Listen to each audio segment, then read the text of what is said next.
Welcome back to Outsiders. I'm James Morrow, and you know, we really should rename this segment something like Biden Watch, or Oh No, Joe, or Dear God, what has this buffoon said now?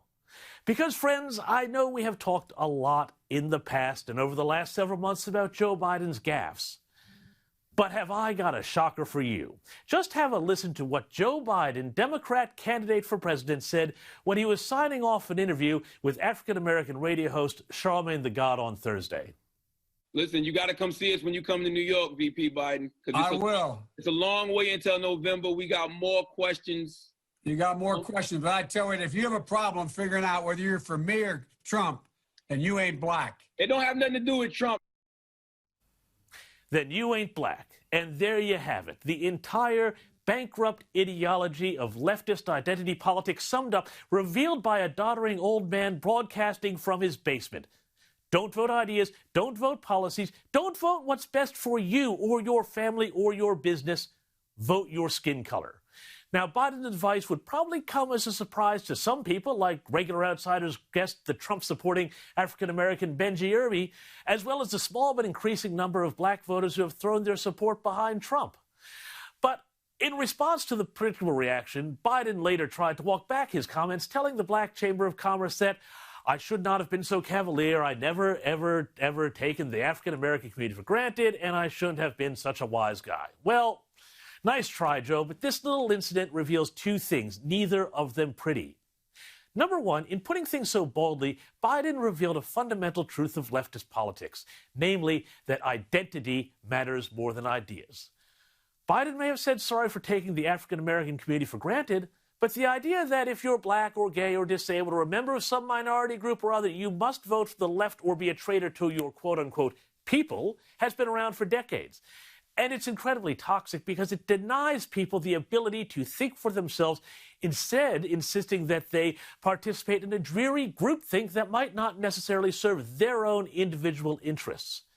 But secondly, it also highlights Joe Biden's very real problem when it comes to saying, shall we say, unfortunate things about race. Remember this? I have this notion that somehow if you're poor, you cannot do it. Poor kids are just as bright and just as talented as white kids, wealthy kids, black kids, Asian kids. No, I really mean it, but think how we think about it. Again, he tried to walk it back, but you know he said what he really thought, that somehow being poor was synonymous with being black. And who could forget the time he gave Barack Obama, well, a free hygiene assessment? Have a look.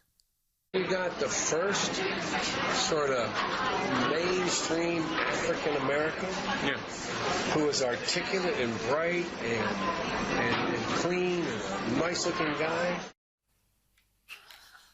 All this highlights Biden's somewhat tricky record on race, one which sees him saying different things to different groups, something which has been going on with Biden for decades. Have a look at this clipping from a 1987 article in the Philadelphia Inquirer when Biden was running for president back then.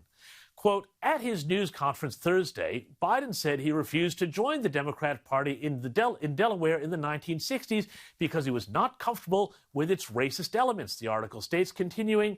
But campaigning in Alabama in April, Biden talked of his sympathy for the South, bragged of an award he received from George Wallace in 1973, and said we Delawareans were on the South side in the Civil War.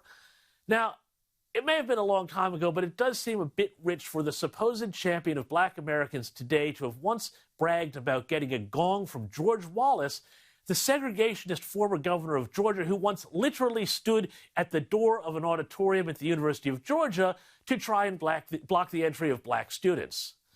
Oh, and one more thing, Joe. Delaware was not on the side of the South. It was the first state to embrace the North, voting to stick with the Union on January 3rd, 1861.